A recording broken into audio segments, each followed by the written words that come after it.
بسم الله الرحمن الرحيم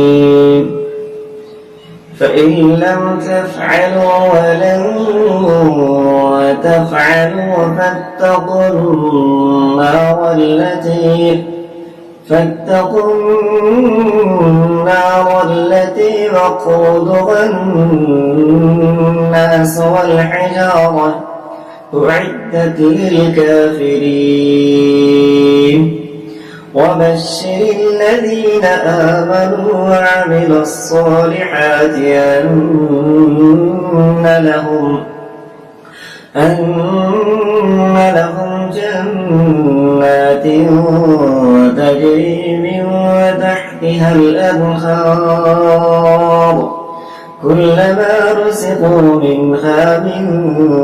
ثمرة رزقا قالوا هذا الذي رزقنا من قبل